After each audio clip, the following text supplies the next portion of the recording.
application if you should like, if you don't have to. Then we open it up for public discussion. That should be fairly brief. And then we cut off public discussion and open it up to the board for questions and answers, okay? And Lisa, would you please? Yes, this is an application for a special permit, Massachusetts General Law, Chapter 40A, Section 9, Zoning Board of Appeals. The name and address of the applicant is Francis J. Dower, 6 Merrill Street in Fitchburg. The undersigned hereby appeals as follows. Outdoor display of rental items. The basis for this application is found, for special permit is found in the following section of the Lunenburg zoning bylaw, Section 4631J. The street address of the property is 10 Massachusetts Avenue in Lunenburg, assessors map 76, parcel 28. The name and address of each holder of legal title to the land which is the subject of this case is Lance Roselle, 15 Burnap Street in Fitchburg, and it was recorded Worcester Northern District Registry of Deeds, Book 7005, page 354, and recorded August 7th, 2009. If the undersigned has any knowledge of a prior appeal, application, or petition concerning the land or building involved in this case, describe the case and the dates involved. In June of 2005, it was approved for car sales, and it was also approved for car sales in May of 1997. And it's signed by Francis J. Dower on March 24th of 6 Merrill Street in Fitchburg. He's included a letter. The special permit is being requested to allow for outdoor display of rental items which will not be dangerous to the public health or unduly hazardous because of traffic congestion, fire or explosion, or other reasons. This display will not have an adverse effect on the value of the land or buildings in the neighborhood, since they will be taken down and brought inside nightly. The display will be operated with reasonable regard for order and sightliness.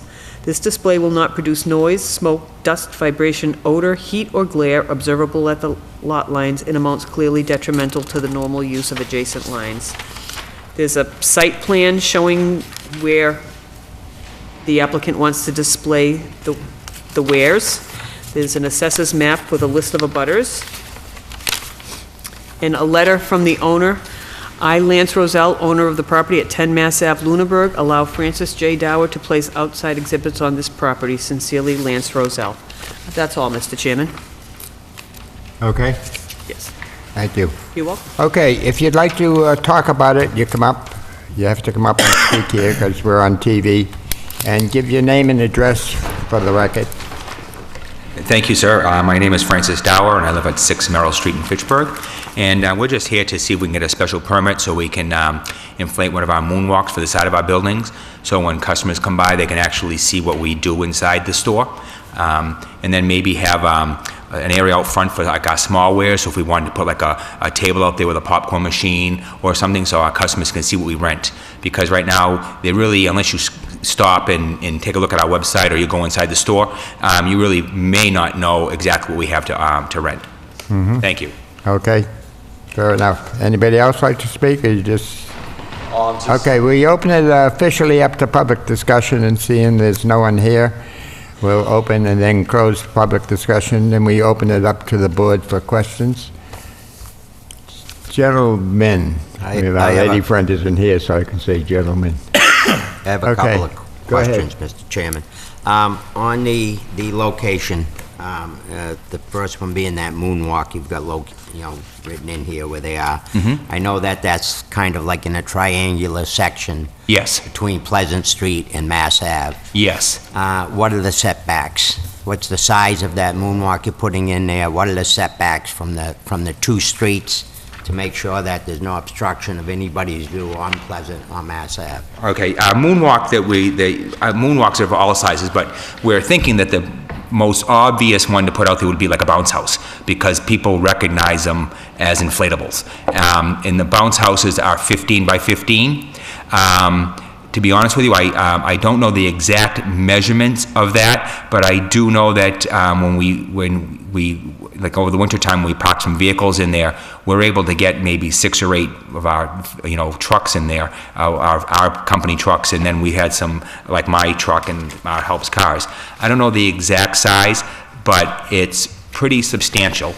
The idea was to put the moonwalk or the bounce house up against the building, because that's where the power comes from. And I need to run it, we need to run the motor. So rather than run an extension cord across the parking lot, we're gonna sort of like put it up against the building. So you're probably gonna see the moonwalk more when you're coming from the center of town going towards Fitchburg than you will the other direction. But the intent was not to put it out onto like the Route 2A side. Okay, it was to be in a little bit closer to the building because we have to run electricity with an extension cord. Okay, is there enough that it would be at least a 20-foot setback from Oh, Assap or Pleasant? Easily 20 feet. Easily 20 feet, because that's a pretty substantial lot. I'm gonna guess it's probably more like 30 or 40 feet at times. And then, at the closest, probably 30 or 40 feet. And then as I go out to the point there of Pleasant Street and Mass Ave, I bet we're probably looking at more like 60 feet. Yeah, that was the bylaw, in addition to the 20-foot, is that corner, whenever you have the two corners, we define what the setback is on there. Correct. Yeah, and just for reference, that is 5.2.3.1, As the setback requirement of not less than 20 feet. Okay, Yeah, I'm sure there's got to be at least 20 feet, if not more. okay. Okay, our intent is not to block the traffic, or because I know like our neighbors coming out of Pleasant Street have actually stopped a couple of times. They asked us to mow that lawn down in the front because they can't see out, and so we do know. Well, that's why I know, that's a tough area. Exactly, tough and area. right, and I know our neighbors have asked us, actually stopped in when we didn't realize it, because I gotta be honest with you, I've never come down that street.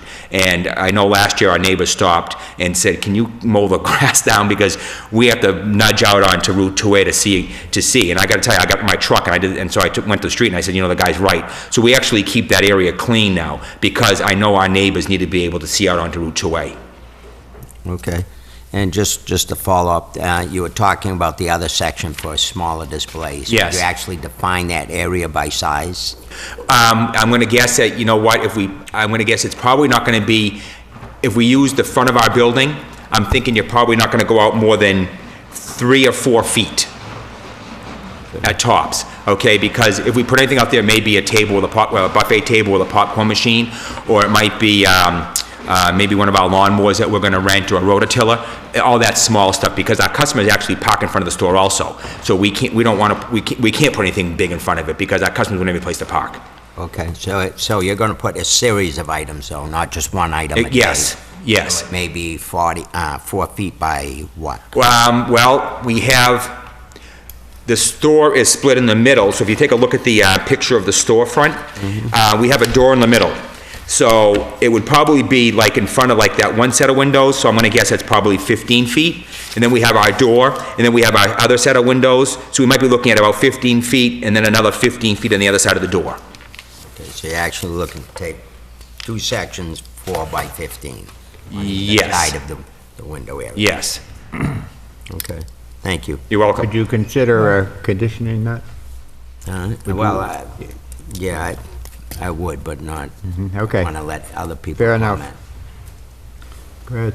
Well, basically, it's the same topic that I was concerned about, and to answer your question, that would be my suggestion is to condition this so that the setback is no less than 20 feet for either of these displays. On the diagram that you gave us, it showed the building setback is 15 feet plus or minus. And it looked like you were back from that, so my consideration is we condition it for a minimum of 20-foot setback. Correct, I agree. You understand what he's, the Yes, point that he's making? yeah, that's not a problem. We have no problem with that. Okay. Okay, yeah. Other questions? Were you planning on bringing everything in at night? Yeah, we would absolutely bring it. As soon as we leave and close the store up, that's when the stuff would come in. Even Yeah. the moonwalk or whatever? Yes, yeah, we would never leave anything out. Yeah, I'm afraid if we'd show up the next day, it wouldn't be there. So yeah, we would take everything inside and like we do right now. Okay, thank you. You're welcome. Comments? No questions. No comments further? Chair will accept the motion. I'll make the motion that we grant the special permit condition that it be no closer than 20 feet and, as per the bylaws? What's the Okay. section? Second to the motion? 5.3 point. 5.2.3.1. I'm sorry. Okay. Hmm? Second to the motion? Second. Okay. Are we clear, Lisa, regarding the setback requirements in the reference to the corner setback Crystal. and reference to the bylaw that defines it? All right? Was You- 5231, correct, Ray? Pardon? Yes. All set. Okay. You have to make sure you understand the, the conditions that are set in the bylaw for setbacks. Right, so, yes, so I have, yes, so, They, particularly in the corner one, for line of sight, when someone's Right. been able to come out and make a turn, that they're not, so the bylaw defines that setback. correct, and so it's my understanding, so I don't mess up, that from like the, let's say like, not that there is a sidewalk, but like from the sidewalk of, or the edge of the road where Route 2A is in my property, we need to be in 20 feet. 20 feet, but when you come to Minimum the, of 20 feet. when you come to that corner for Yeah. Pleasant, and you gotta be a further setback for line of sight. Right, yeah, so that's what, yes, I understand, In okay, accordance with the bylaw. perfect, yep, I understand it, 20 feet. All right, as long as you understand what Yeah. we're talking about. Yep, Let me read for his benefit the section that I'm concerned about. No structure over 5 feet in height shall be located nearer to the exterior line of any street than 20 feet. Clear enough? The, So you gotta be back 20 Feet. feet from the exterior of any street. yep, we can do That that. includes Pleasant Street as Yeah, well as Mass. yeah, I think, and you know, I'll measure them, we'll blow one up, or inflate one, sorry, we'll inflate one tomorrow. And this camera's watching me. And we'll actually, we'll make sure, we'll measure it, and if it doesn't work, it doesn't work, and it won't go up. That's okay. We operated last year without it, so it's not like it's gonna make or break us, all right? It would just be nice if we could have it up there so people see it. Sure, I understand that, but we also have to be concerned about. Exactly, that's exactly right. So, and if it doesn't work, it doesn't work, we just won't put it up. Okay. Okay, all those in favor of granting the special permit as requested, please say aye. Aye. Aye. Aye. I have to do some reading now. Okay? We found, whether you knew it or not, in granting the special permit, the Board of Appeals shall assure that the proposed use would not be injurious or dangerous to the public health or unduly hazardous because of traffic congestion, danger of fire explosions, and other reasons. They would not have a material adverse effect on the value of the land and the buildings in the neighborhood or the amenities thereof, and would not produce noise, vibration, smoke, dust. Probably those cheering children out there may not be a problem, I guess. The special permit authorizes granted with the contingency that the petitioner comply with all licenses, regulations, statutes, and ordinances of any and all applicable state, local, and federal boards or agencies with jurisdictions over the given premises. The granting of the special permit shall inure to the benefit of the applicant and shall cease in the event the business is sold or sublet to another party. That's reflected in the previous history of this site where it was an automobile displays, and then it was twice, and the reason for that is they sublet to new people and they have to come back. Right. Special permit is subject to periodic review, and the permit is granting authority of the zoning board, that's our board, or the enforcing officer to ensure compliance with the enumerated conditions. Non-compliance to these conditions may result in the revocation of this permit. So it will take about 14 days before the permit is finalized with the town clerk's office. And anything that you do prior to that, someone can appeal the decision of this board within 20 days to Superior Court. And you should also record the special permit with the deeds at the Registry of Deeds. Okay. And with that, we wish you well. Thank you very much. Good luck. Folks, have a great night. Thank you. Good luck.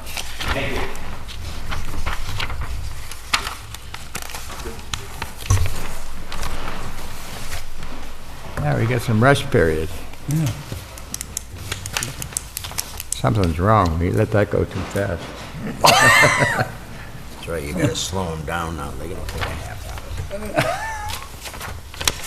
That's one of your, what do you call it, hearing aid Can't isn't start till working. 7:30, so. have to I did pretty good. check. Pardon? Oh, did you just say? I was just letting the next applicant know we won't begin till 7:30. Now, see, your voice went down, and my Chronicle situation is, I don't know what you said. So we need a speaker for you. I just informed the next applicant that they have to wait 15 Oh, minutes. thank you so much for that. You're still on the edge. Do you want to, Oh, dear. can we have a motion? We can take a recess Yeah, if take a recess. the Want to take a chairman, recess? Let's take a recess. We'll be back in,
That's the opening allegro from the flute quartet in G by Johann Baptist van Hal.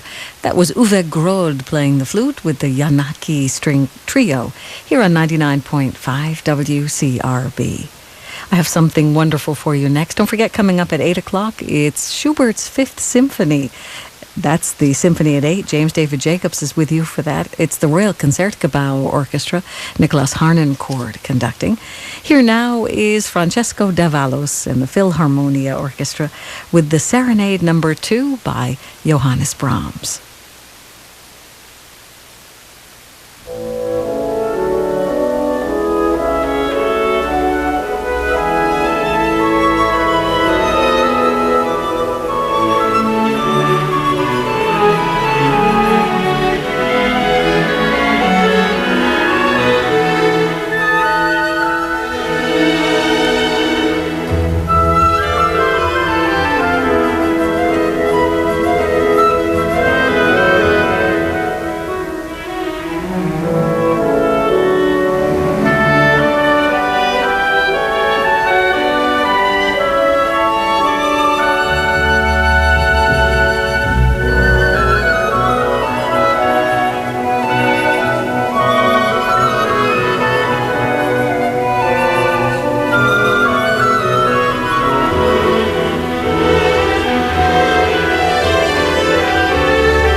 full-size set?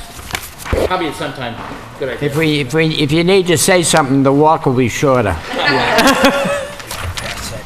Okay. You can sit Ken? Well, for now. it's 7:28. Come ahead. 7:30. 7:30. Clock's wrong. That clock's wrong. Oh, it's 7:30. The clock's wrong. Come ahead. Well, first of all, I would like to welcome you to the Lunenburg Zoning Board of Appeals, tell you how we run the show. Okay. What we do is we have Lisa read the petition. Then you can speak to the petition if you'd like to. You don't have to, but you could leave it stand on its basis, or you could talk to it. Then we cut off, then we turn around and open it up to public discussion for those who are in favor or in opposition. And then we cut the public discussion off and then bring it to the board so that we can ask questions and take action on the petition. So with that, Lisa, would you please? This is a special You can permit. sit down now. Special permit for dimensional variation. The name and address of the applicants are Nathan, David, and Sandra DePerry, 115 Fairview Road in Lunenburg. The undersigned hereby appeals as follows. Petitioners are seeking a permit for dimensional variation of 1.46 feet for an existing accessory structure, a barn, in order to create a new building lot. The proposed action has not begun. The basis for this application for special permit is found in the following section of the Lunenburg zoning bylaw, section 5251B1. The street address of the property is 115 Fairview Road in Lunenburg, assessors map 80, parcel 20. Name and address of each holder of legal title to the land which is the subject to this case is David and Sandra DePerry, and the deed was recorded in Worcester Northern District Registry of Deeds, book 2764, page 137, and recorded October 4th, 1995. The special permit questions are as follows. Will not be injurious or dangerous to public health or unduly hazardous because of traffic congestion, danger of fire or explosion, or other reasons. The applicant replied, no, the area under review is for a single-family home and a single residential driveway. There is no potential for traffic congestion or source of fire or explosion. B, will not have an adverse effect on the value of land or buildings in the neighborhood or on the amenities of the neighborhood. No, the area of access and potential dwelling location is mostly unseen and will not impact others in the neighborhood. C, will be operated with reasonable regard for order and sightliness if an open use. Yes, proposed development is for a single-family dwelling only. D, will not produce noise, vibration, smoke, dust, odor, heat, or glare observable at the lot lines in amounts clearly detrimental to the normal use of adjacent property. No, there will be no sources of noise, vibration, smoke, dust, odor, heat, or glare on the property. And it's signed the 7th of April by David, Sandra, and Nathan DePerry of 115 Fairview Road. There's a list of abutters attached, a field card, and the plan done by James Gaffney attached. And then the letter from the building inspector. Shall I read that? Please. This is to Donald Bowen, Chairman of the Zoning Board of Appeals, regarding Lot 1B, Fairview Road. Dear Mr. Chairman, please be advised that the subdivision of Lot 1B on Fairview Road and the remaining land of David and Sandra A. DePerry, assesses map 80, parcel 20, requires that a 1.46-foot special permit dimensional variation be granted for the accessory barn structure located on the DePerry lot. Since the barn structure is located more than 150 feet from the road, the setback under the bylaw is 5 feet. Therefore, the relief of 1.46 feet is required for compliance with the setback of the barn. Respectfully, Michael Savageau. That's all, Mr. Chairman. Okay, thank you. You're welcome. You like to talk? It's your turn. For the record, name and address. Yep. My name is Nathan DePerry of 115 Fairview Road, in Lunenburg, Massachusetts. I'd just like to start by saying that, I was lucky enough to be the 5th generation of my family to grow up on that property. And like I said, I grew up here and left for a little while and started my family. And my wife and I decided that this would be the perfect place for my family to grow and for us to live the rest of our lives here. And I think it would be great for my children to be the 6th generation of our family to be able to live and grow up on that beautiful piece of land. I believe that I've been thorough with my plans, and I believe that the driveway going behind that barn would have a minimal impact to any abutters. I mean, the most significant abutters would be my parents, and I haven't heard of any complaints from any other abutters on the land. And Never that's, heard from them yet. We haven't heard from them. No. no. The land's been in the family since 1923, and I would just like to keep that going. Okay, thank you. Thank you. Anybody else like to speak? Okay, then we open it up officially for public discussion, and it would appear that there's no public there other than the applicant's vested interest, am I correct? Okay, and so we will, since there is nobody here, we will close public discussion and turn it over to the board. Gentlemen. Your intent to tear the silo down? No. So I'd even like to keep it though if possible. you'd just be skirting the outside of it with the driveway then? Yes. Is it wide enough? I believe so. I haven't finalized Yeah, it has to be, the plans as of yet. It only has to be a minimum of 13 feet with 4 feet on each side, so you need a minimum of, Okay, say, you got 20 feet. 28. 28. So it's fine. So it appears to be wide enough. Any further questions? Yeah, Mr. Chair, I actually have a question as to, just on the thing. I noticed that you're keeping this right-of-way 50 feet the whole way, Yes. and according to the bylaw, you only have to keep the 50 feet right-of-way up into a certain point, up to the setback point, which would be 50 feet from the street. So I guess the question would be is that if you had made that right-of-way behind the barn less than 50 feet, so that you don't need a setback, would that work out better or worse for you? needs- My understanding is that the area of access to the lot. You got to, It's the lot, not the Sorry. How it was described to me is that what they describe as the area of access to the lot can be no less than 50 feet. Right, so if I can read on section 6.4.3.2, it says, entrances or driveways, including common driveways to a given tract of land, shall be located through the frontage and access of said land, which access strip shall be at least 50 feet wide from the right-of-way line to the required setback line. And then in section 6.4.3.6, it says, whenever possible, entrances are to be set back 50 feet or more from a street corner.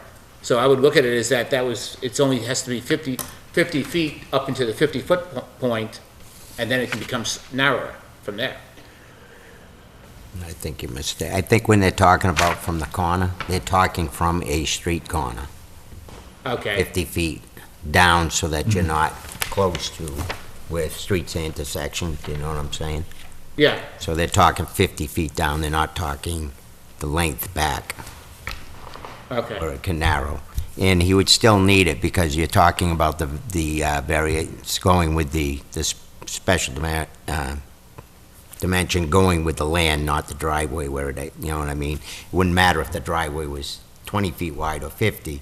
It's the barn comes within 5 feet, it comes, what is it, 3 point whatever, feet from the lot line. So that's the actual, right, that's because the track, Right, we're keeping the track correct. to 50 feet. I guess my question was whether that track, once we get past a certain point, that track can become slightly smaller than the 50 feet.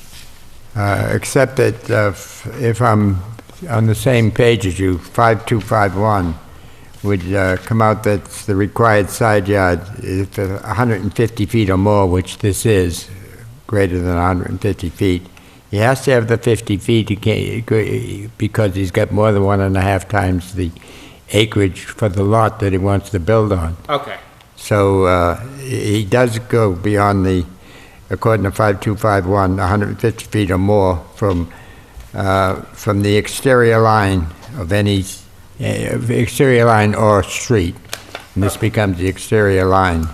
It's interesting to note that the barn is not on the property in question, but rather on the associated lot. And if we had a nice bulldozer and give it a good kick. We did discuss that, but I would like to retain the building as much as possible, so. I think the other person here in the audience might object to that.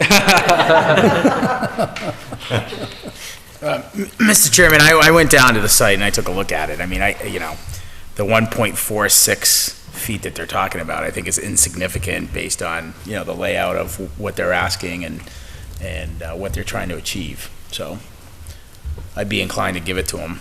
So you're, okay. Any other questions? If not, the chair will accept a motion. I'd make a motion, Mr. Chairman, that we grant the special dimensional variation for 1.46 and note that it's not detrimental to the neighborhood or the bylaws by approving that. Second to the motion? Second. Further comments on the motion? No, I just comment that I too made a visit to the site, and I certainly agree with what Hans' comments are. So you're satisfied? Yes. Okay, anybody else, any further comments? Yeah, I don't think it's worth tearing down the barn for the one. Okay, fair enough. If he did, I'd buy some of the wood. So with that, all those in favor of granting the special permit as requested? Aye. Say aye. All those in favor? All those opposed? Hearing none? I got to, now the board grants you what you're looking for. Have to do some reading. You can sit down now and listen to it, because I got to go through this every time. I should be able to memorize it, but I can't. My brain cells are not that large. But anyway, going on. In granting the special permit, the Board of Appeals did assure that the special permit would not be injurious or dangerous to the public health or unduly hazardous because of traffic congestion, danger of fire, explosion, or other reasons. That it would not have a material adverse effect on the value of the land and the buildings in the neighborhood or the amenities thereof. That it will be operated or installed, if you would, with reasonable regard to order and sightliness. And the special authorization is granted with the contingency that the petitioner comply with all licenses, regulations, statutes, and ordinances of any and all applicable state, local, or federal boards or agencies with jurisdictions over the premises. The granting of the special permit inures to the benefit of the applicant. The special permit is subject to periodic review by the permit granting authority and the enforcing authority officer to ensure compliance with any conditions, if any are on there, and I don't see any. What you should understand is that any decision by this board can be appealed to Superior Court if one so chooses, and that within 20 days of the stamping of the special permit. That'll occur in about 14 days with the town clerk. So you should be mindful of that, and then you should record the special permit with the Registry of Deeds. I only have one side possible question. The special permit is inuring to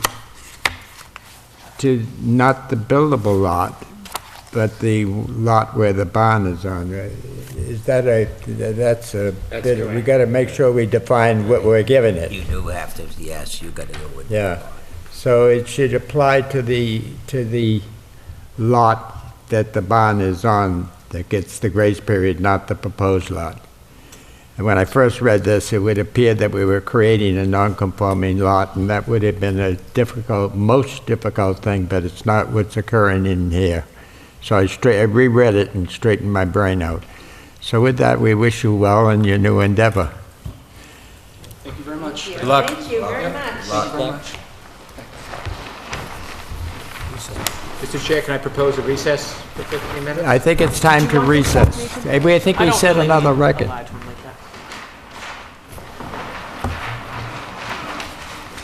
Let's keep this streak alive. Yeah, okay. Thank you, Mr. Bez. How are you? Good, thanks.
That's the Serenade Number 2 by Johannes Brahms. That was the Philharmonia Orchestra. Francesco Davalos is the conductor there on 99.5 WCRB.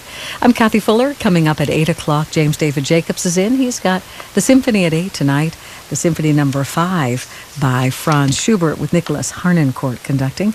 He's also got music by Verdi and Antonin Dvorak. Coming up, we'll be continuing our celebration of the 450th birthday of William Shakespeare. Here is a bassoon and oboe concerto, this one by Vivaldi. This is Paolo Grazzi playing the oboe, Alberto Grazzi plays the bassoon, and Alfredo Bernardini conducts Zefiro here on 99.5 WCRB.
Music by Vivaldi here on 99.5 WCRB, a concerto for oboe and bassoon.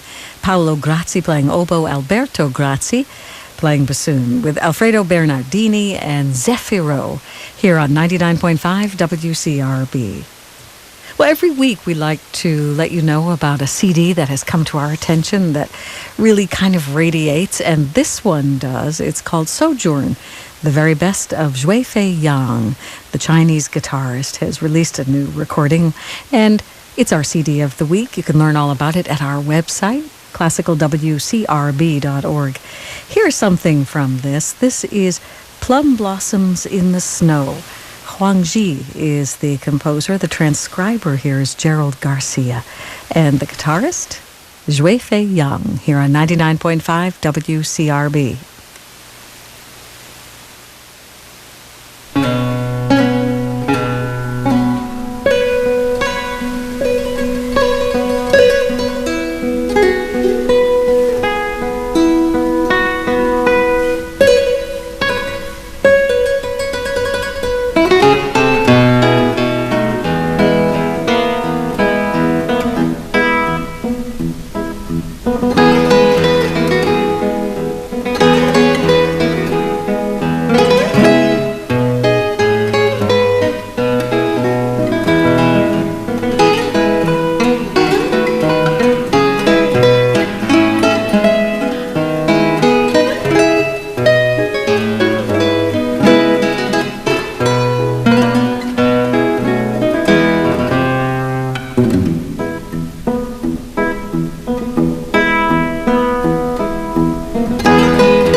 Plum Blossoms in the Snow is the name of that piece. It's by Huang Ji, and a transcription there by Gerald Garcia for guitar. You heard the guitarist Zhuifei Yang from her new recording called Sojourn. That's our CD of the week. Find out all about it at classicalwcrb.org. Well, coming up next, James David Jacobs has the Symphony at 8. Support for WCRB comes from you and the Boston Speakers Series, presented by Lesley University, announcing its 2014-15 season at Symphony Hall with Madeleine Albright, Ken Burns, Senator Olympia Snowe, former Australian Prime Minister Julia Gillard, David Gergen, former child soldier Ishmael Bea, and Dan Rather. More information at bostonspeakersseries.org. Sponsored by Dedham Savings. Your home for great music is 99.5 WCRB Lowell, Boston. We're also heard on 89.7 WGBH HD2 Boston, 89.5 WNCK Nantucket, 90.1 WCAI HD2 Woods Hole Martha's Vineyard, 88.7 WJMF Smithfield Providence, a service of Bryant University, the character of success, and online at classicalwcrb.org.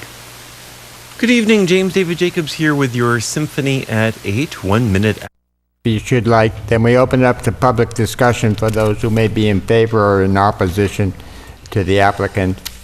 Then we cut off public discussion and the board will discuss the matters with the applicant. And with that, Lisa, would you please? This is an application for special permit, Massachusetts General Laws, Chapter 40A, Section 9, Zoning Board of Appeals. An application for a finding, Massachusetts General Laws, Chapter 40A, Section 6. The name and address of the applicant is John P. Cleveland of 30 Mountain Avenue of Fitchburg. The undersigned hereby makes application as follows. The applicant requests a special permit granting permission to voluntarily demolish a non-conforming structure without it constituting abandonment, per Lunenburg Protective Bylaw, Section 7212. The applicant also requests a finding that the proposed reconstructed single-family home will not be substantially more detrimental to the neighborhood than the existing structure. The proposed action has not begun. The basis for this application for special permit is found in the following section of the Lunenburg zoning bylaw, Section 7212. The street address of the parcel is 396 Hollis Road in Lunenburg, assessors map 93, parcel 23. Name and address of each holder of legal title to the land, which is the subject of this case, is John P. Cleveland of 30 Mountain Avenue in Fitchburg. The deed is recorded in Worcester Northern District Registry of Deeds, Book 2067, page 2, recorded April 29th, 1991. And it's signed on March 5th by John Cleveland. There's a list of abutters attached with the assessor's field card showing a photo of the house.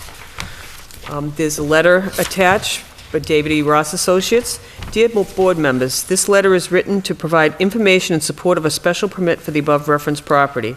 The applicant has applied for a special permit under Section 7212 of the Lunenburg Protective Bylaw, seeking approval to voluntarily demolish a pre-existing non-conforming structure without it constituting abandonment, and a finding that the proposed reconstructed home will not be substantially more detrimental to the neighborhood than the existing structure.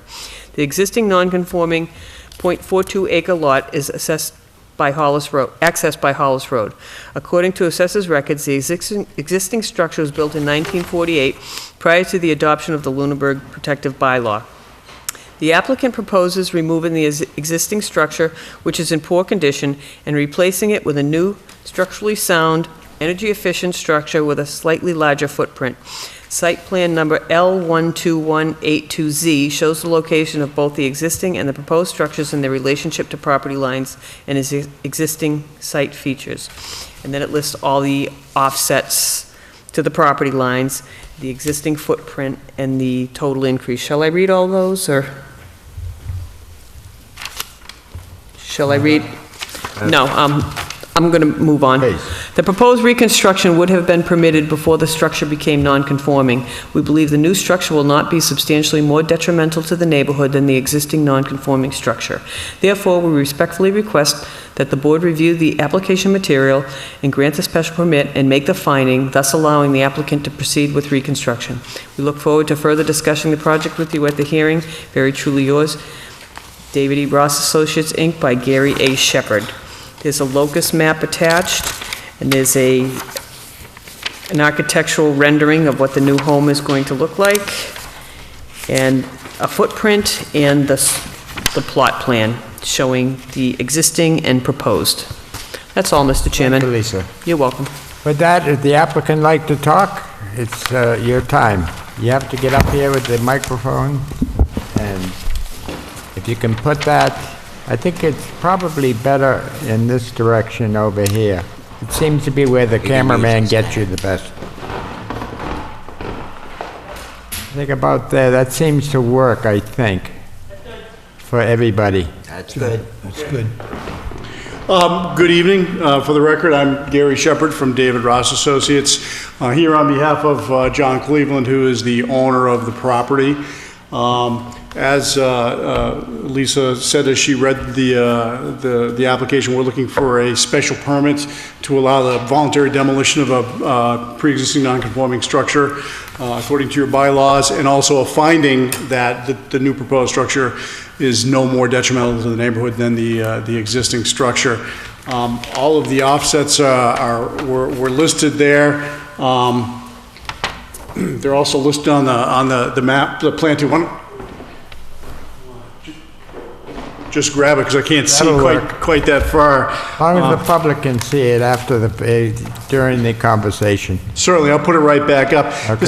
The existing house here is currently set back 9 feet from at the closest point to the side lot line, and the proposed structure will be at the closest point 14 feet from the side lot line. So we're actually increasing the offset from the side lot lines. 6 feet would be the required offset under the current zoning for this type of lot. The front yard setback that's required is 40 feet. The current structure is 36 feet off of the front lot line. The new structure will be 62 feet off, so we're moving it further back on the lot.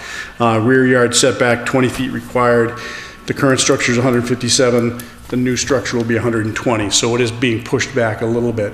But as you can see, you know, we've centered the proposed house in the middle of the lot, so we're actually increasing our current offset from the lot lines. We'll meet all of the zoning requirements for height and bulk and whatnot.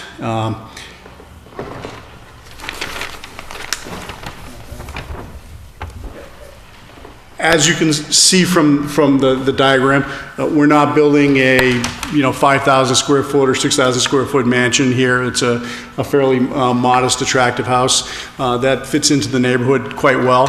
It'll be set back a little bit further back from the road than the other existing houses there, but we think it's certainly going to fit into the neighborhood, and it's not going to be detrimental in any way to the neighborhood. In fact, it'll be an improvement because it'll be new and freshly painted and should look really nice. I can go into much more detail, but I think what I would rather do is turn it over to you, and if you have any questions or the public has any questions, be happy to answer those questions for you. Okay. Thank you. Does the applicant want to speak or just want to sit pat for the moment? Okay, fair enough. Well, okay, we'll open it up for public discussion. Anybody here that's in favor of the applicant's application, come forward, give your name and address, and state what your case is. And anybody in favor? Did I say in favor? Yep. Yeah. Okay, now anybody opposed? If anybody is opposed to the application, please come forward and give your name and address. And if I hear none, I'll cut off public discussion. Pardon? Hi, I'm Patricia Chansky, 386 Hollis Road. Can't hear you. Wait till you get here. Okay, now give your name and address, Patricia please. Chansky, 386 Hollis Road. I'm not either in favor or against, it's just I have some questions. Is this the time to do that? Say that again. I'm not in favor, nor am I against. I just have some questions. Lisa, I have to intervene with my medical problem. I have an ear infection, and your voice is soft enough, and mine is not good enough, so I'm going to have to repeat the question. She just has some questions, Don. She has Just questions. has questions, Don, she would like to ask. Oh, ask anything. So you ask the questions now? It's, yeah, Yeah. whatever you want. Okay. It appears that the house is bigger than what's there now, and I'm not sure that it fits into the area as it Take over. is. So that's my first concern. The second concern is, how is the house that exists there, which has been an eyesore for about 12 years to the neighborhood, going to be taken down? Is it going to be taken down in the correct manner so that it doesn't cause any hazardous properties to the area? You handle that. Okay. So your question is, will the existing house be properly Will it fit on the, will it fit on the property? without causing Oh, any yes. hazardous Yeah. Will that be removed in a timely fashion, like within 3 days? Is there a time frame when that will happen, so that there's no environmental problems that go along with that? Yeah. And the second thing And your was, observation was the house is larger than the one that's in the existing house, and well, it appears that it is a 5-bedroom house, and we have tremendous water problems in the area, so I'm concerned about that. I think that that'll have to be taken into consideration in some manner. You know, like, does a septic system in that small piece of property handle a 5-bedroom house? I don't know. I think we're, Sure, happy to answer those. First of all, the existing house is a 3-bedroom house, according to the assessors in actuality, and the new house will also be a 3-bedroom house. Not as stated on plan. If you miss, would you come up forward and join the engineer? Basically, you have We got to do everything on camera. Wants to hear you too, so. If you can go over there with him if you would like, and saw he'll it. explain it to you. On plan, it's my bedroom downstairs. Oh, wait a minute. ma'am, we need to hear, She made a comment about how, in looking at the plans in the architectural plans, these are kind of somewhat generic architectural plans, and I believe it calls for some finished rooms or like a finished basement or something like that. It legally it can't be a 5-bedroom system because the septic system is only going to be a 3-bedroom septic system. So you can have a room which is an office or a media room or something like that. That's never going to be used as a bedroom. In fact, it'd be restricted by deed. The deed would restrict it so it couldn't be used as a bedroom. Well, it has closets. Those rooms have closets in them, and they have access to bathrooms. a And closet it- doesn't make a bedroom. Yeah, I can assure you that both Jim Griffey, the Board of Health agent, and Mike Savagel, the building inspector, will be on top of that and make sure that it's a 3-bedroom house. And so I apologize if there was some confusion. Again, like I said, this was a kind of a generic plan. Where is the floor plan? You got the floor plan right here?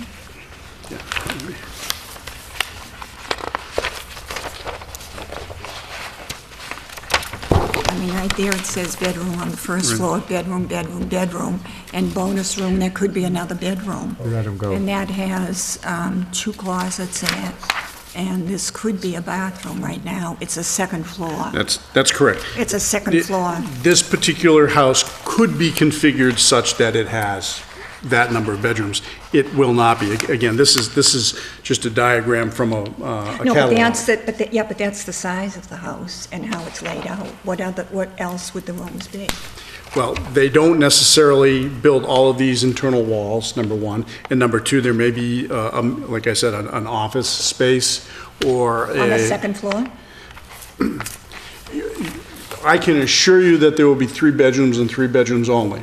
There are lots of different size houses. We will, upon approval, if it is approved, if we approve the plans for a 3-bedroom, the bylaws and the zoning bylaws are all predefined as to what constitute a bedroom and which doesn't. And then the applicant, under the guidance of the building commissioner, would see that it complies with what this board would grant. So if they should be no ambiguity regarding numbers of bedrooms, because they will come under the guidance of the building inspector and what this board authorizes. And I hope that answers your questions, and I apologize for my, I just got it 2 days ago, and it cuts it down, and you have a wonderful voice, but not quite loud enough for me. I can hear him, but not you. That's amazing. So I apologize for that. Yes, Does that and I answer all of your apologize. questions? I apologize for the confusion, too. I didn't realize that this footprint had showed it with 4 bedrooms, but again, as a generic footprint, they can change them. So I apologize for that. It's never our intention to So go. she was sharp enough to, She picked up on it, so. She also asked about the square, or the size of the house. Just for the record, the existing house has a footprint, meaning basically the entire area of the building on the ground is 1,106 square feet, and the proposed structure will be 1,652 square feet. So that is an increase of 49%. So it's a larger house. A lot of land. Correct, but it's further away from the left side lot line than it was before. The total floor area, which would include the area on the second floor, is an increase. It goes from 1,296 square feet up to 2,220 square feet. So it's an increase of 71%. it becomes less non-conforming in terms of what the other building was as opposed to the proposed location of the new building. So it's less non-conforming, which is an improvement over what did exist as a non-conforming structure. Okay? And also, I think, remember, 2,200 square feet in this day and age is not really an excessive size house. Except if you're talking about this plot of land, and we are very congested. We are extremely congested in that area. We have tremendous water problems, and so that's a concern. I missed that point, of course. She's concerned about that much square footage on a lot of this size. Yeah. And I Our appreciate her bylaws, concern. our bylaws on pre-existing non-conforming lots, under the change of the bylaws that have been created over the years, allows you to increase the size of the structure so long as the structure that has been built is not more non-conforming. That is encroachment on side yards or front yards or rear setbacks. You will see that has, the change of the bylaws over the years has allowed that, and excellent examples of how that comes into pass. If you look, and it happens a lot on lakes where you have small lots, all non-conforming, and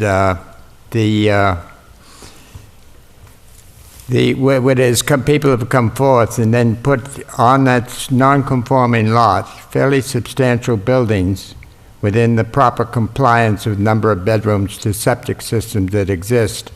And they have been continually granting because they are in compliance with the zoning bylaws as modified over the years. And I think that hopefully would answer your question. So if someone were to come forth with even larger square feet, but not being any more non-conforming, not increasing the non-conformity, has been granted by this board over the years. And I would stop there. Okay. Good. I think any more public discussion? If not, I'll cut it off.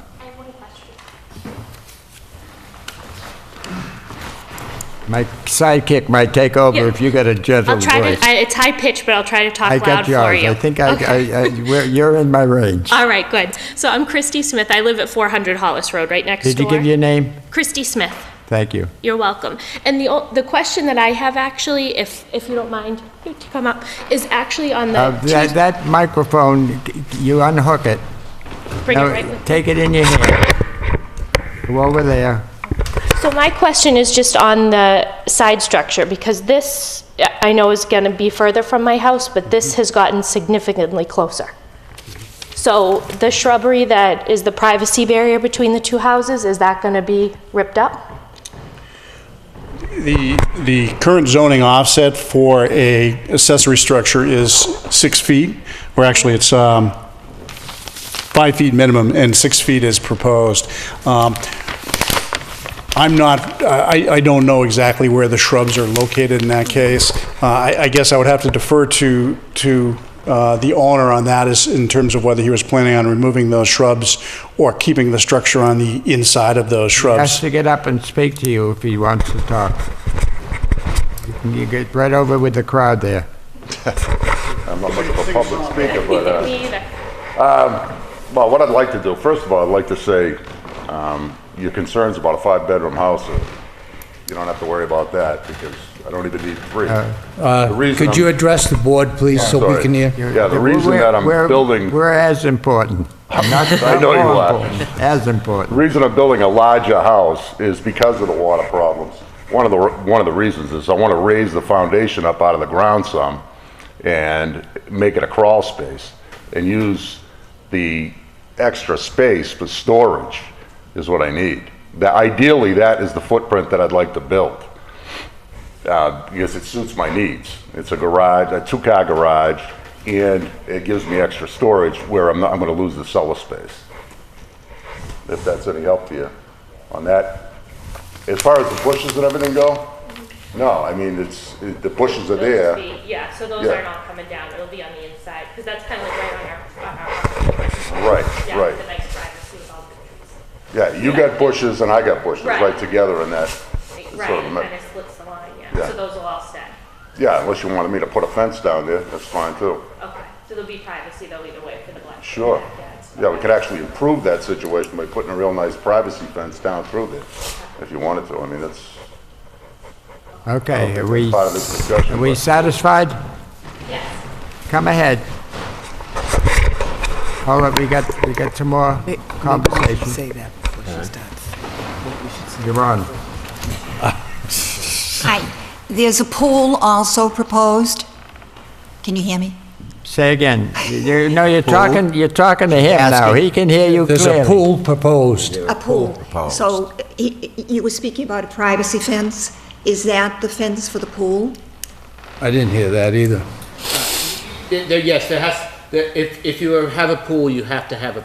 So is that the privacy fence that was just spoken about? No, there is right now a hedge. They're saying there's a shrubs or a hedge between the two properties. I understand, and the pool will be over on... the other side. On the other side. Right. So therefore, what will happen there? They Will there ha- be a privacy fence around the whole property? Well, if you put a pool up, you have to have a fence.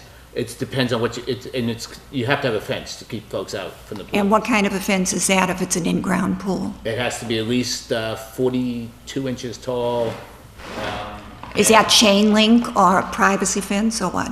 It doesn't have to be a chain link fence. It just has to be, meet the dimensions that's set forth for a fence around a pool. Is that for protection for children? That's correct. Okay, It's mostly for protection. great.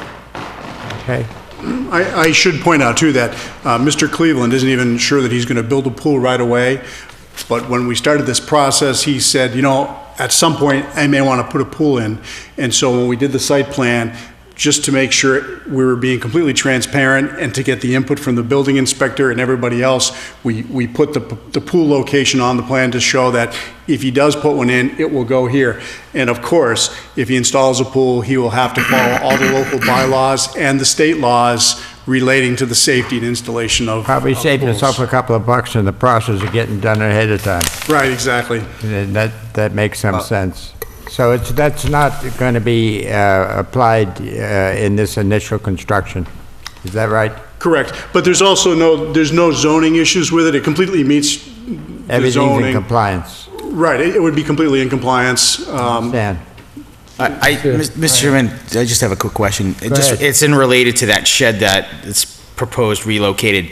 Is that the one when I went back there? It's sitting on the property now, but it's just on the opposite side of the backyard, correct? Yes, that's correct. It's currently in this location here. Okay. And it's just going to be pulled over here a Yeah. ways. I just, I think the applicant may have addressed the abutters' concerns about privacy, I think it's just, it's great. By right, he can have 6 feet, or he can have 5 feet, but I think it's also the point that, being a good neighbor is also important in a tight space. And I think he addressed that to her concern, but I want to note that, that's why she brought that up, as long as, whatever they work out, I just think they have to be good neighbors, that's all. Okay. Excellent point. Would you, are you done with public? I'm just about ready to cut off public discussion. If there's any further public discussion, if there is none, well, you're not public. If there's no further public discussion, I'll cut off. Come ahead. Yeah.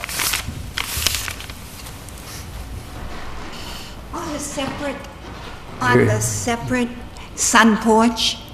On the separate Separate sound sun porch? porch that's in the back, did I understand that that was going to be moved over to where the abutters are? There's a sun porch right behind the house, I think the freestanding? The point is that the setbacks are better, less non-conforming than what they were with the present house. Yeah, I'm not talking about the house now, I'm talking about the separate building, All the which is a sun, setbacks, which is a right? sun porch, and it's behind the house? It's Let me ask the engineer, am I correct in thinking that all of the setbacks are less Yes. within the existing bylaws for setbacks? For the house, it is more conforming. Yes. The nonconformity has been decreased.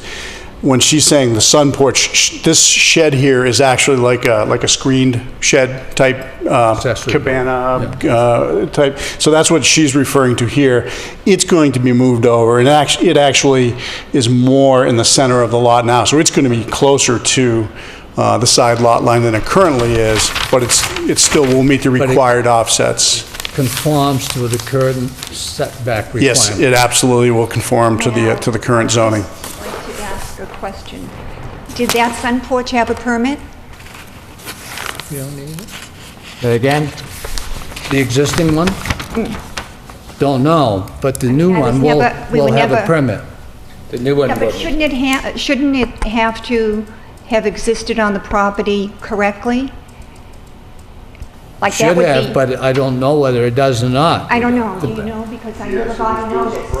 I never got a notice. We can't have any conversation across the Yes. thing. If we're going to talk, you get up I did here. not get a notice for the sun porch, whatever. Well, there would be no reason for you to get a notice. It's simply, it conforms with all the zoning structures. He would have just gone down and pulled the building permit and, You're saying that's an accessory structure allowed by law in Correct. compliance with the side yard setback, and Absolutely therefore correct. it's allowed by bylaws. correct. There was a permit for In that. other words, if you have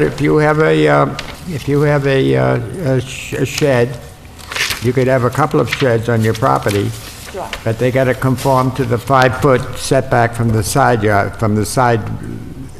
yard, which that's in compliance with. Correct. And you could go down to Mackey's today and buy a shed and put it 5 feet from the lot line, and as long as you pull a building That's permit. not that- that's We'd let you put one on your lot too, if you, well, because without bothering us, without us bothering you. If it's under 200 square feet, it doesn't require a permit. Pardon? If it's under 200 square feet, Yeah. it doesn't require a permit. The size is. You still have to meet the certain offsets. size. How big is it? That's less than 100. I can get out and measure it, but it looks like it's less than 100 square feet. So then you can have many building structures on one small property? So an accessory structure is a shed, is that what you're talking about? Different auxiliary buildings on a small So property? many square feet you're allowed before you need a building permit, Right. right, Lisa?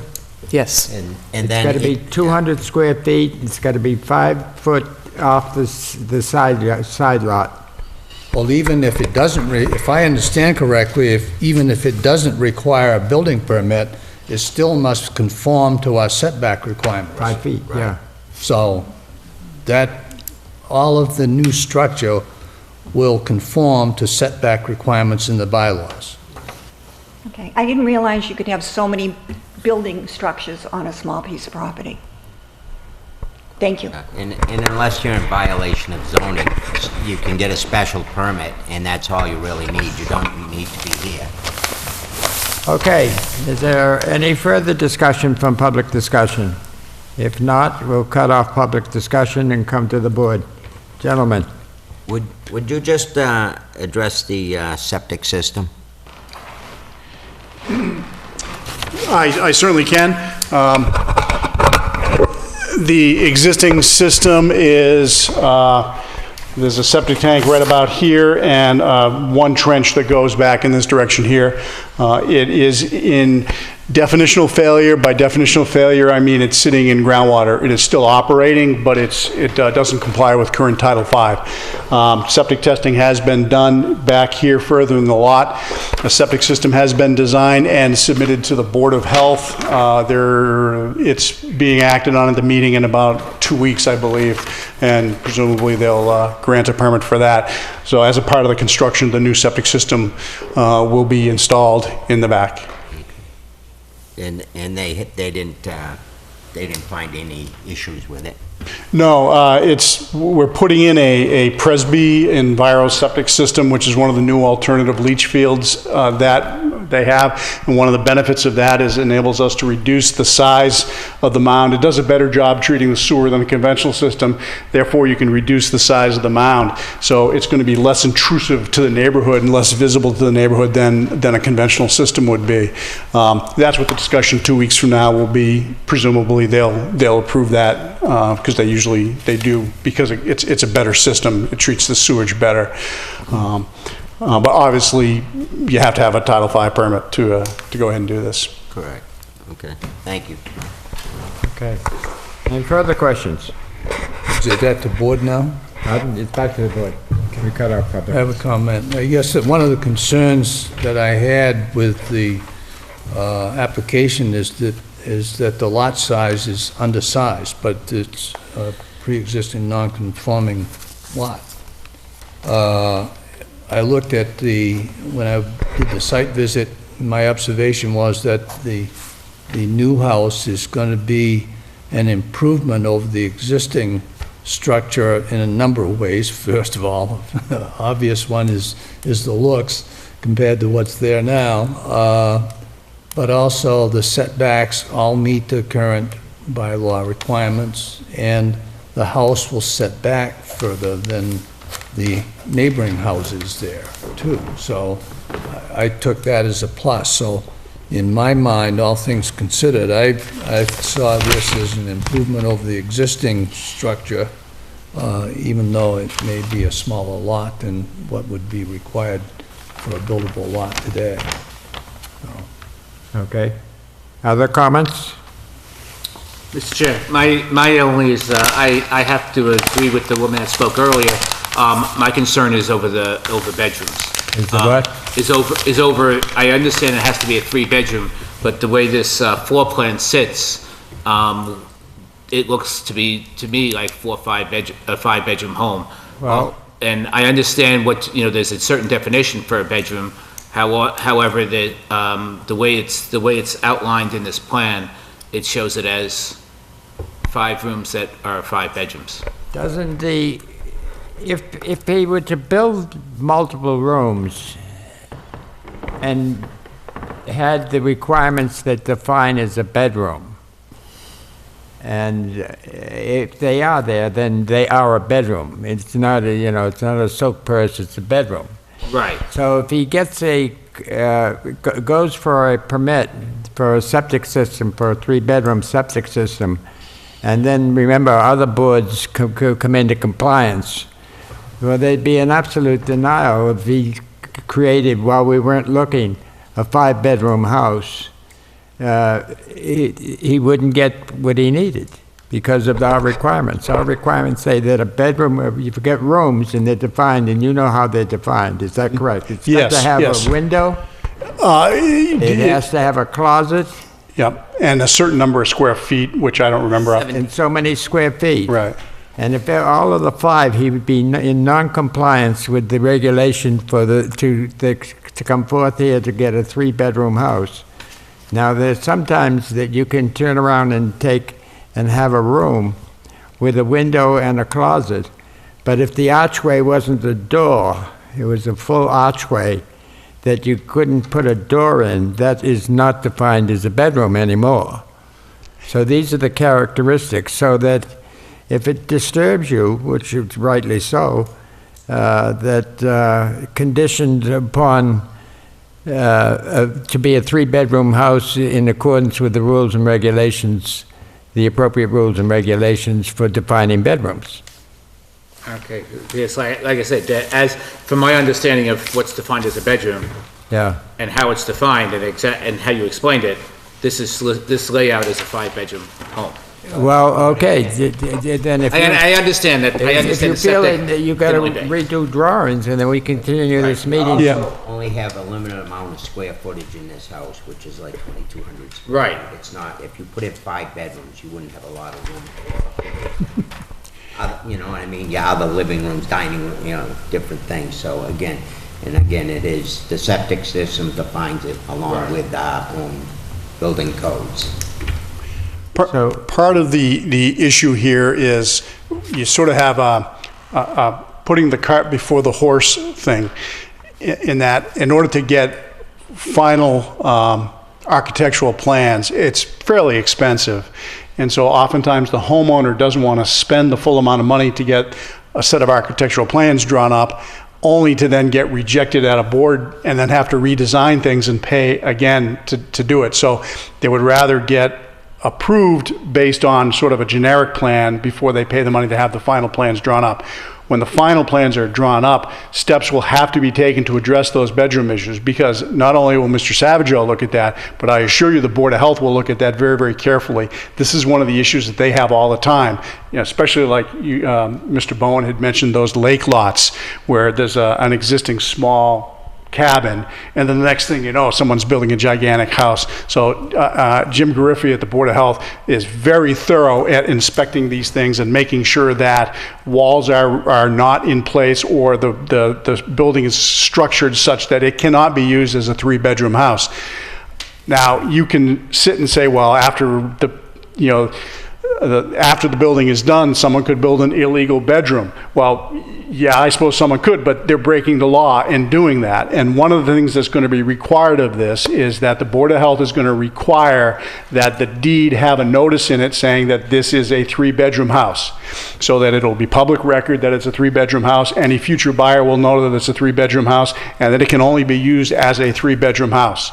Now, your concern, if you want to look at the plans before, I would say that as a condition of approval, that the final plans are submitted to the board. Or actually, I guess Mr. Savageau is the enforcement agent for the board. So Mr. Savageau is going to inspect the plans to make sure that it is in fact 3 bedrooms. With deference to your comments, I think that we're probably in a position to say we want to see final plans before we grant. Well, that's my next question, is the change in plans, could that affect the footprint of this house? Or are you saying that footprint's the footprint, no matter what, we're gonna figure out how to make that footprint you're proposing work? In other words, we're prepared to take a positive action. It would sense that you would, but we need to have as-built drawings in front of us. I think that, in the comments, Mike Savageau represents us as our enforcement officer, and I think that Mike would indeed review all of those plans, and as we condition a 3-bedroom house, and I'm sure that the Board of Health will do the same, that he will review that to make sure that it is indeed. I'd like to make a comment too. Go ahead. You know, the plan that's submitted to us clearly states this is proposed reconstructed 3-bedroom house. I can accept the fact that they submitted this plan rather than to ask a petitioner to expend, I don't know how much money it would be for a final plan. So the other piece that is important is that should we, as a board, vote to grant this, the special authorization, which Don reads with everyone, is granted with the contingency that the petitioner comply with all licenses, regulations, statutes, ordinances, and any and all applicable state, local, and federal boards or agencies and jurisdiction over the premises, which kind of gets to his point that has to be approved by the Board of Health, the building inspector, for conformance.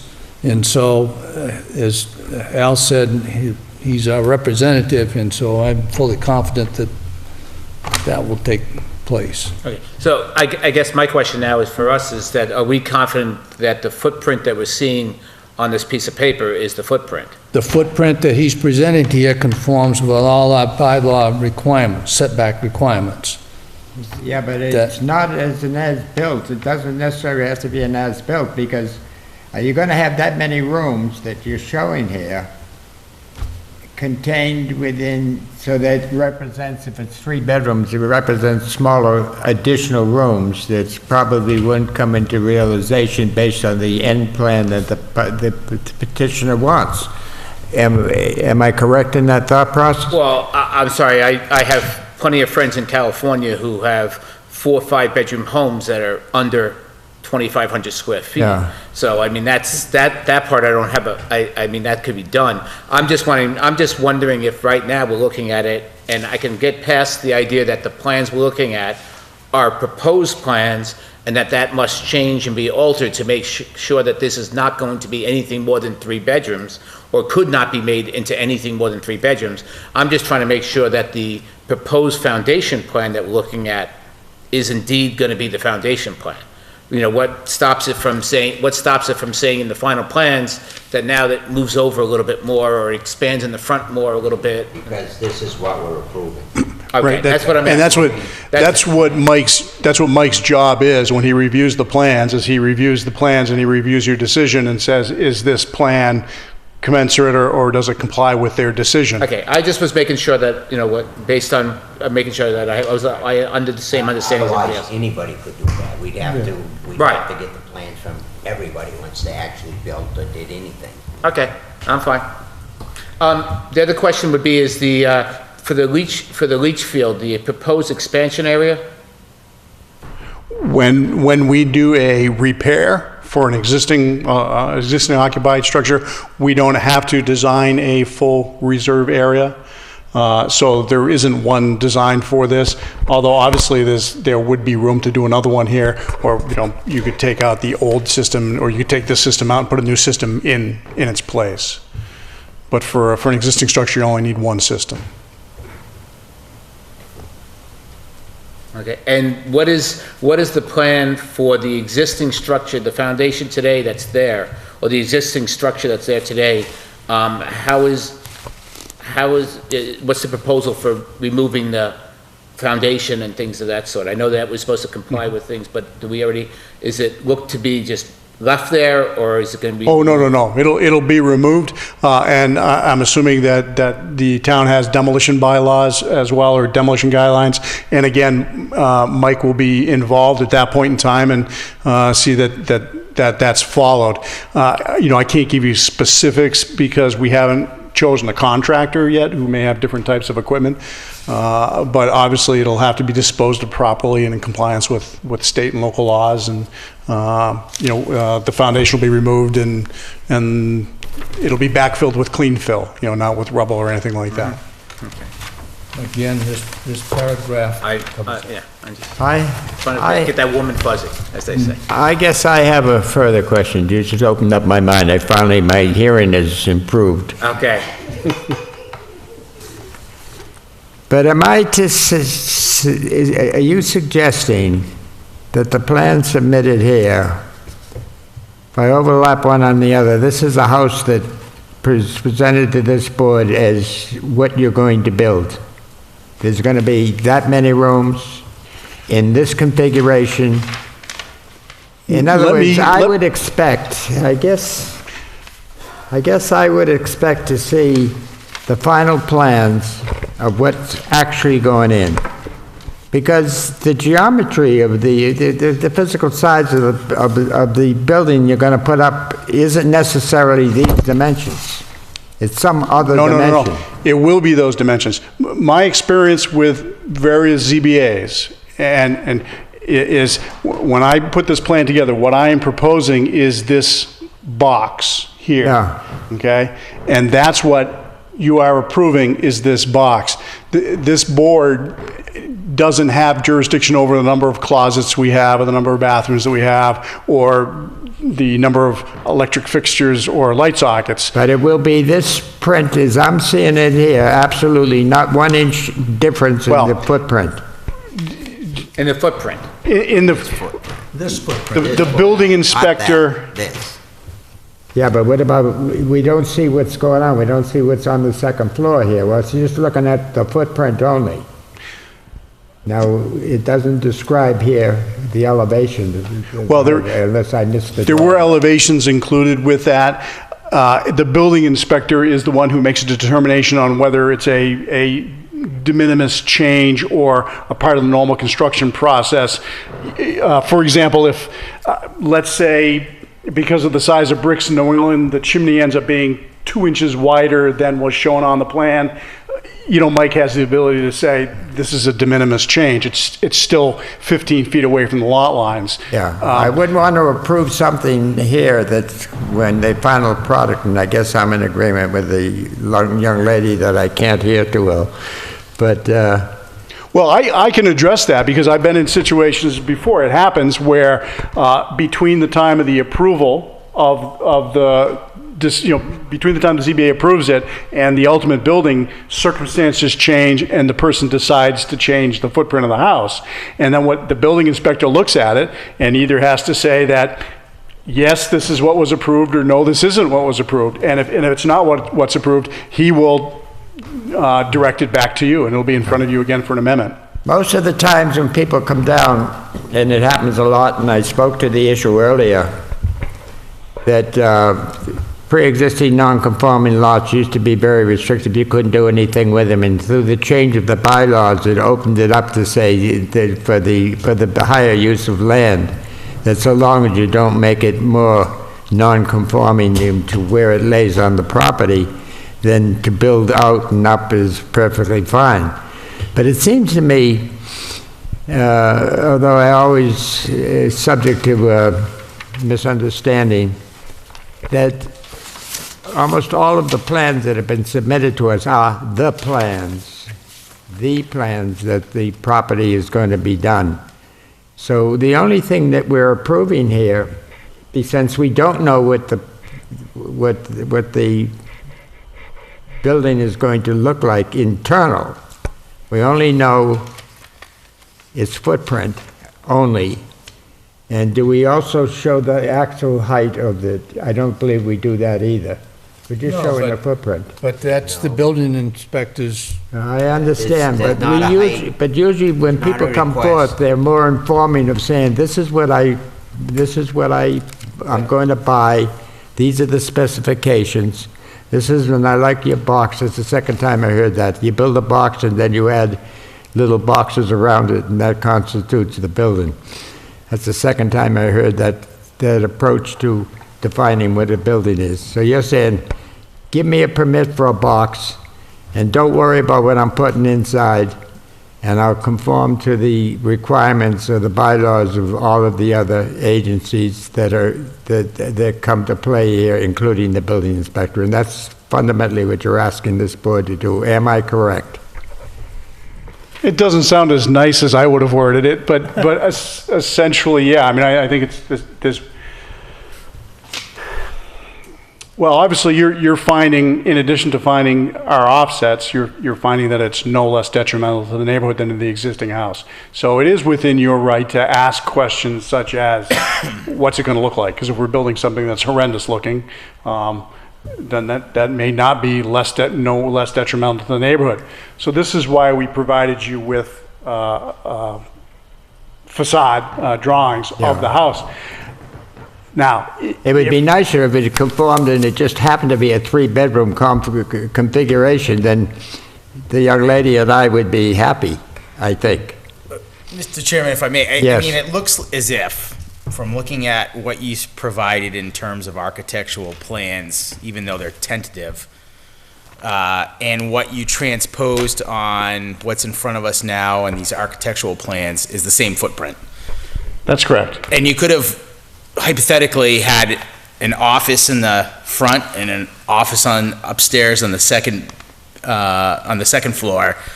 Had I realized that said a fourth bedroom, right? it So we're wouldn't looking have at a said fourth bedroom. three-bedroom house. What we're looking at as an architectural plan is transposed onto the architectural plans, and something similar is going to be built.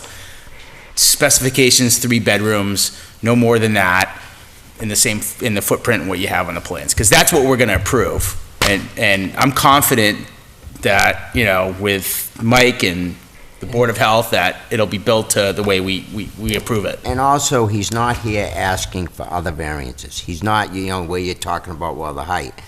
He's not asking for a height variance. So if he goes beyond what we allow, he's back here. Right. Because we're not allowing that. Yeah. So if he comes closer than what he should be to this side yard that we're looking at him and approving, he's back here. But by that time, if it should become problematic, and it probably won't, because hopefully the engineer did a good job to say that he wouldn't do any encroachment, but that could end up with a complete denial or reversal of what we're doing, because then what we were doing is we would be granting a pre-existing non-conforming lot the ability to tear down and rebuild on the basis and only on the strength that it would be not more non-conforming, but if you came with a design that made it more conforming, then you'd spent a lot of money for nothing, because and if you tore the building down, you can never rebuild on that building again, you know that. If you take it down, that's why he's not. That's a serious problem. Because if you tear it down now, you couldn't build tomorrow. That's a fact. So and I'm gonna shut down my talking. And I just want, this gentleman made an excellent point, though, I just wanted to reiterate, and as you're mentioning, the primary thing we're here asking for is, under your bylaw, we're asking for permission to voluntarily demolish an existing house on a non-conforming lot and build a new house. Not only is this house less non-conforming than the existing house, this house conforms with your bylaw in every way. We're not seeking any variance or any relief from your bylaw. This is a conforming structure. What we're asking for is permission to demolish the existing house. And I don't disagree with that. I just caution that there are some things that are not clearly defined. Usually things are definitively defined. But based on our discussion, I have no further objection. And then the chair is in a position to accept the motion. We can do further discussion. Mr. Chair, I'll make a motion that we accept the proposal. Is this a proposal or accept the proposal of this, for the demolition and restructuring the house based on the conditions that the house is a 3-bedroom, not to exceed 2,220 square feet. Second to the motion? Second. Discussion on the motion. Make sure we reference it. I guess that the thing that makes me uncomfortable about this is the condition of the square footage on there. I think that from my perspective, what we would be approving is the demolition of this house without causing the abandonment, which is the primary request, as I understand it, and that the proposed structure is as presented on this plan by David Ross, right? Yeah. So it's just dated March 2014. The plan number. You getting them? And so long as it conforms, as this paragraph states, with all of the bylaws and ordinances of other boards within the town, And the not more substantially more detrimental to the neighborhood than the existing structure. From my perspective, it's, not only is it not more detrimental, but it certainly is an improvement over the existing structure. Yeah. My visit was that, yeah, that's ready for destruction. I might ask you to reread, Lisa, what you have for the moment. Well, what I had was, Dave Blatt made a motion to remove the existing dwelling, the new dwelling not to exceed 2,200 square feet and not to exceed 3-bedroom. Without a cellar. But then Ray, I mean, he didn't amend it, but he opted to take out not to exceed the 2,200 square feet as a condition. You satisfied, everybody? I guess because I felt the square footage had some bearing on conforming with the rest of the houses in the neighborhood. That going through that neighborhood, the houses themselves are, he's proposing a 71% in the increase in the size of the house from what it is today. And I don't want to see, I would prefer not to see something that becomes too large for the neighborhood on that same footprint. Because we don't have a final house size. Although we don't within our bylaws have a restriction on making it substantially larger. In other words, if he wanted to put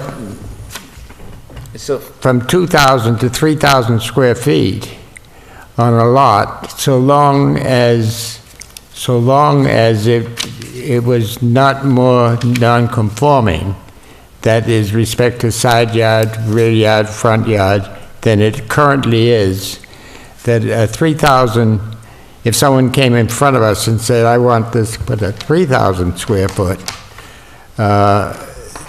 based on what we've done in the past, we would probably be in a position to grant. And then I exemplify that by looking at camps that are substantially, maybe 4 and 5, that sit on lakes that we have approved. Right. So the checkmate is the number of square feet. I don't want you to make it bigger.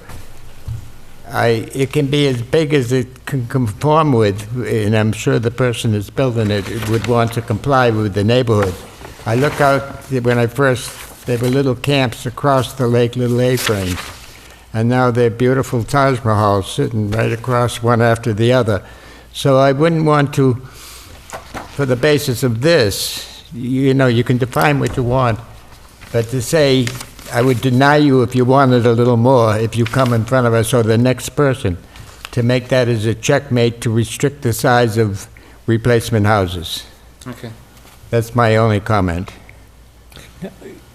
Go ahead.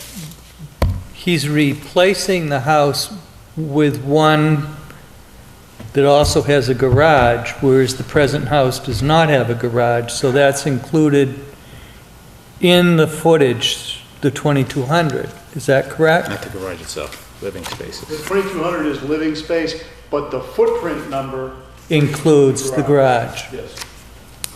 Okay, and So it's that's also, all, in other words, and my point is that I have no problem, what you say is to put it in, but I wouldn't want that to be read into the records as that's a cap. Anybody can tear down and replace an existing house, but as long as it's no more than what it was before, would not be what the bylaws allow. I understand what everybody's saying. Okay. I mean, I do understand that I guess as a 3-bedroom, I guess to build a 3,000 square foot 3-bedroom would be a little ridiculous, but. Okay. I think we got everything we want. Are we ready to go?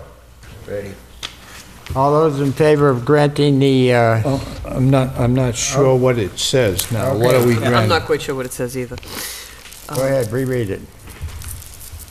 So I'll remove the contingents on the 2,200 square feet. Okay, so Dave Blatt made a motion to approve the removal of the existing dwelling and and the finding that the proposed reconstructed single-family home will not be substantially more detrimental to the neighborhood than the existing structure. Is that what you said? That's correct. That's what I thought. Not to exceed 3 bedrooms. Right. He also said that the non-conforming Everybody in structure, agreement? demolish of the conforming structure does not Constitute abandonment. That's what he said. That's what he said. Thank you. Are we all set, ready? Who seconded the motion? I did, yeah. Okay. I almost blanked it. All those in favor of granting a special permit as outlined, please say aye. Aye. All opposed? None? I have to do some reading. Yeah, I know you're anxious to get home, but in granting this special permit, the Board of Appeals did assure that the proposed use would not be injurious or dangerous to the public health or unduly hazardous because of traffic congestion, danger, fire, explosion, or other reasons. That it would not have a material adverse effect on the value of the land and the buildings in the neighborhood or in the amenities thereof. Would be, this is, the next one is different about an operation. This is in the construction shall be reasonable. The special authorization is granted, and this is where we tie in the bedroom situation with the septic system. The special authorization is granted with the contingency that the petitioner comply with all licenses, regulations, statutes, and ordinances of any and all applicable state, local, and federal boards or agencies with jurisdictions over the premises. The granting of the special permit shall inure to the benefit of the applicant. The subject permit is subject to periodic review, and this would be in the building construction phases of the of the building.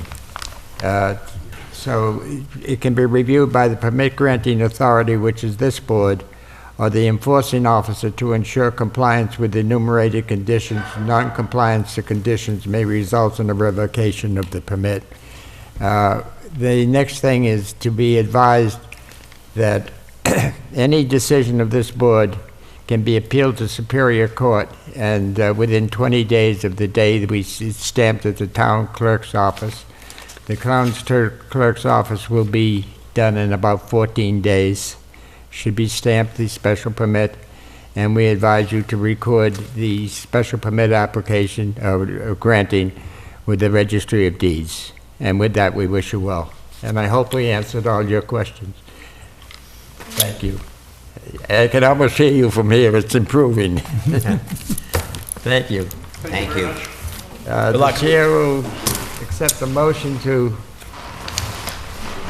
what? What are we gonna Adjourn. do? To adjourn. Never do that. All those in favor? Aye. Aye. Opposed? I thought this was gonna be an easy one. Say the best for last.